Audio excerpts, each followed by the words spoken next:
Let's start up with... I'm rolling the sleeves up here. That's a bad sign. Oh dear. Let's start... I'm wearing the formal hoodie as well this evening. Scotland. You know that part up at the north of the United Kingdom, the one that wants independence so that they can join the EU. They've introduced the Scottish Hate Crime Bill.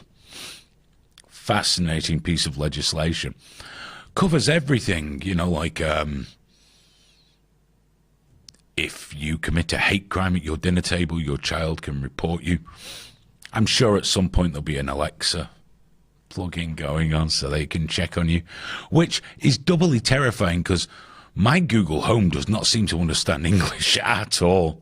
I dread to think what that thinks I'm saying, you know, because that comes out with all manner of bullshit. But apart from that, let's have a look at it. Humza Yousaf, the member of Scottish Parliament who put this bill together, who does seem to be a man that enjoys a good blasphemy law. He says the legislation balanced protections for victims of hate crime with safeguarding freedom of expression. Now, here's the problem. Most of the things you might want to express about any of the forbidden topics will be a hate crime. Because here in the UK, we record non-hate crime incidents. Sorry, non-crime hate incidents. When Sarah Fillimore was on, she obviously spoke about this. She's fighting against it tooth and nail, where if someone reports a nasty tweet that hurt my feelings and erased my identity, it's decided that it's not a crime, but we should record it. Because obviously that's a sign that you're going to turn into a violent, terrible serial killer. And that's especially good because I like to know that the British police focus on people that might become dangerous as opposed to the people that actually are fucking dangerous. Now, a non-crime hate incident just sits on your file for a few years and is revealed if anyone does a check on you, like a DBS check, you know, enhanced security check, things like that. It comes up that you're a hateful person, though possibly not criminal, but definitely hateful.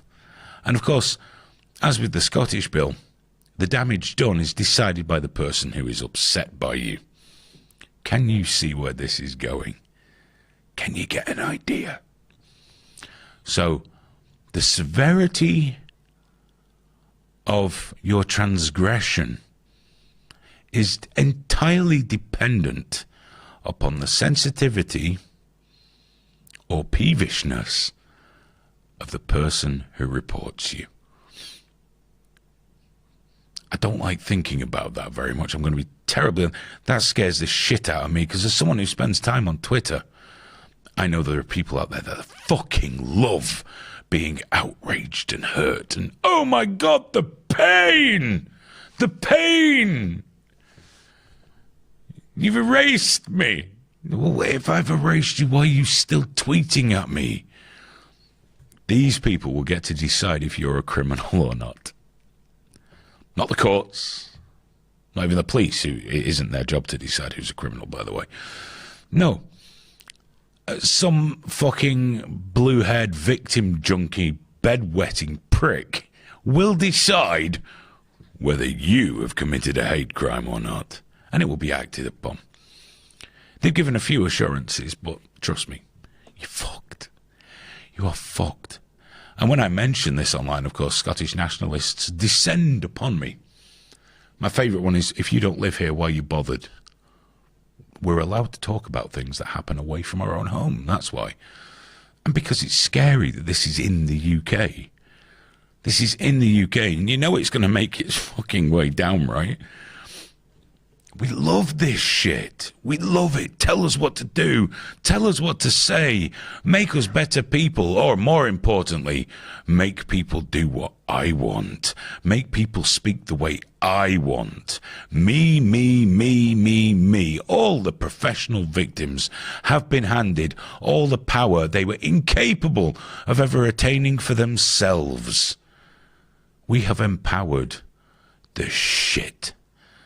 The dregs, the worthless outrage harvesting assholes in the world, we've handed them power. to stop us speaking, having opinions that don't tally with theirs, even if those opinions are distasteful. Who the fuck is anyone to tell you, check your thinking? Which reminds me, we're going to get Harry from We Are Fair Cop on pretty soon as well. I'm really looking forward to that. I can't wait. It's been a bit quiet because there's been a lot going on. I can't wait to speak to him in the studio. That's going to be... That's the thing. We could do a video interview anytime, but I want him here. Yeah, we want him here. He's very switched on, very clued up, and yeah, I can't wait to talk to him. I even know what beer he needs for the occasion, so that's good.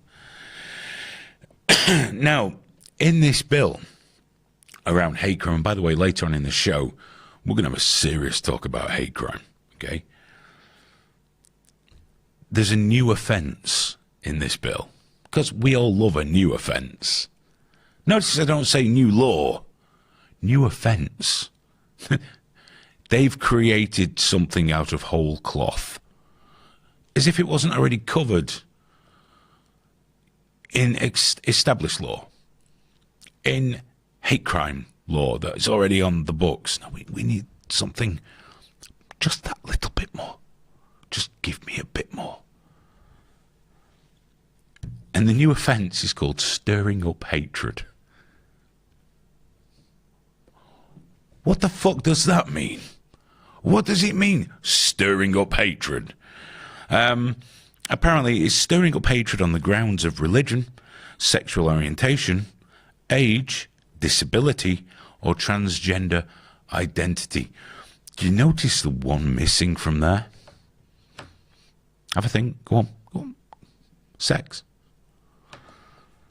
It doesn't include women, because obviously women know nothing of oppression and hate crimes and being victimised for their sex. Women know nothing about those things.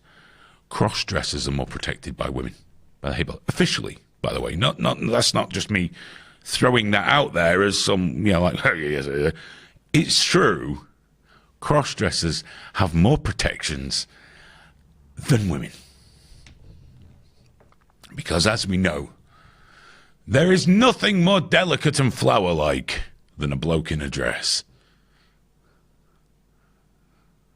Those poor men. There you go, cough it up, Graham, get out. Where, by the way, under that legislation, it's looking very much like you will get longer in prison for transgressing against those than you would for having child porn. Straight up. That's fucking amazing. Although I notice age is a protected thing, so any Scottish people deciding to insult my boomerism on Twitter, I fucking see you. I'm going to report the shit out of them, Graham. Going to be a narc. This shit isn't going to get turned on its head until people do go mental reporting everything and just overwhelm the system. You're talking about Harry and all that. That's going through the courts right now, and their argument is that this stuff isn't sustainable. And until, honestly, we all report everything that we're legally entitled to, en masse, daily, that's the only way it's going to go away, because it'll just burst it. Oh, 100%. At the moment, it's a nice little thing to get rid of your dankulars and all that, and Tommy Robinson. Well, we'll just get rid of Tommy Robinson. It's a nice, easy, because no one likes him anyway. Alex Jones has another one. Yeah. Oh yeah. Get shot. But you've got to defend their right to speak, because if they lose their right to speak, we lose ours as well.